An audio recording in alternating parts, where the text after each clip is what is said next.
Hello বন্ধুরা, তোমরা সবাই কেমন আছো? আশা করি সবাই খুব ভালো আছো। আবারও কিছু ছোট্ট ছোট্ট টিপস নিয়ে চলে এসেছি তোমাদের জন্য। আশা করবো এই টিপসগুলো তোমাদের খুব উপকারে লাগবে। তা চলো বন্ধুরা, টিপসগুলো তোমাদের সঙ্গে শেয়ার করি। যদি টিপসগুলো তোমাদের ভালো লাগে অবশ্যই ভিডিওতে লাইক করে দিও। চ্যানেলে নতুন বন্ধু হলে চ্যানেলটা সাবস্ক্রাইব করে আমার পাশে থেকে যেও। তা চলো বন্ধুরা, এই যে আমরা বই পড়ি, বই পড়ার সময় অনেক সময় কি হয়, পড়া হয়ে গেলে না আমরা ভুলে যাই যে আমরা কোন পেজটা পড়ছিলাম বা লাস্ট কোন পেজটা পড়েছি।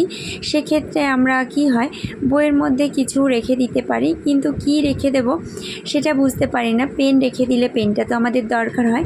সেক্ষেত্রে এই যে তেজপাতা, এরকম একটা তেজপাতা যদি আমরা বইয়ের মধ্যে রেখে দিই, সেক্ষেত্রে কি হবে, বইটা যদি আমরা অনেক দিন পর্যন্ত দেখা যায় যে নাও পড়ি, অনেক সময় না বইতে একটা পুরনো কেমন একটা গন্ধ হয়ে যায়। সেক্ষেত্রে কিন্তু বইতে সেই পুরনো গন্ধটাও আর হবে না। বইতে কোনো আরশোলা পোকামাকড় কাটতে পারবে না তেজপাতার গন্ধতে। তো সেক্ষেত্রে বন্ধুরা আমাদের বইটাও ভালো থাকবে, আর আমরা কোন পেজটা পড়ছিলাম সেটাও কিন্তু আমাদের মনে করিয়ে দেওয়ার জন্য এই তেজপাতাটা আমরা বইয়ের মধ্যে রেখে দিতে পারি। তা বন্ধুরা, টিপসটা ভালো লাগলে অবশ্যই ভিডিওতে একটা লাইক করে দিও। চ্যানেলে নতুন বন্ধু হলে অবশ্যই চ্যানেলটা সাবস্ক্রাইব করে আমার পাশে থেকে যেও। তা চলো বন্ধুরা, পরের টিপসটি তোমাদের সঙ্গে শেয়ার করি।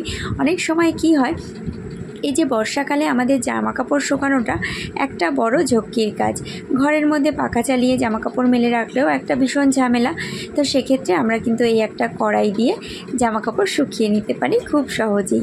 তা চলো বন্ধুরা, তোমাদেরকে দেখাচ্ছি। এই যে প্রথমে কড়াইটাকে গরম করে নিলাম সোজা পিঠ করে, তারপরে কি করছি, আমি এইভাবে উল্টো পিঠ করে নিলাম। এতে করে কি হলো, এইভাবে উল্টো পিঠটা কিন্তু কড়াইয়ের পেছন দিকটা আগে গরম করে নিলাম, এভাবে করে এবারে উল্টিয়ে নিলাম। এতে করে এবারে গ্যাসের হিটটা অল্প অল্প লাগছে।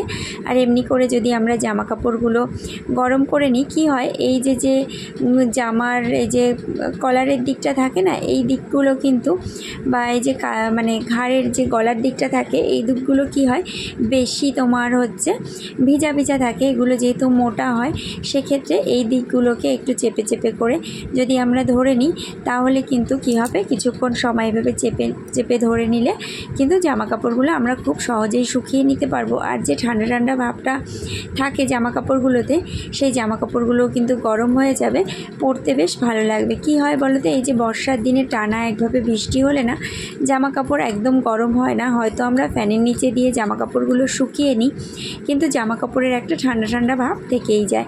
সেক্ষেত্রে কিন্তু বন্ধুরা আমরা আমাদের বাচ্চাদেরকে একটু এরকমভাবে করে, বা আমাদের নিজেদের জামা কাপড়গুলো একটু এরকম গরম করে যদি পরি, তাহলে কিন্তু যদি একটু ভিজা ভিজা ভাবও থাকে সেটাও শুকিয়ে যাবে, আর জামা কাপড়গুলো কিন্তু বেশ গরম হবে, আমাদের পরতে বেশ আরাম হবে। কি হয়, এই একটানা বৃষ্টি হলে এইভাবে শুকনো মানে ভেজা ভেজা স্যাঁতসেঁতে কেমন একটা ঠান্ডা ঠান্ডা জামা কাপড়গুলো পরতে কিন্তু ভালো লাগে না। তাই এমনি করে কিন্তু আমাদের সমস্ত জামা কাপড়গুলো এভাবে কিন্তু বন্ধুরা আমরা খুব সহজেই শুকিয়ে নিতে পারি, শুধুমাত্র একটা কড়াইয়ের সাহায্যে। আমাদের নিজেদের কাজগুলো কিন্তু অনেক সহজ হয়ে যাবে, অনেক সুবিধার হয়ে যাবে। তা বন্ধুরা, ভিডিওটা ভালো লাগলে অবশ্যই ভিডিওতে লাইক করে দিও।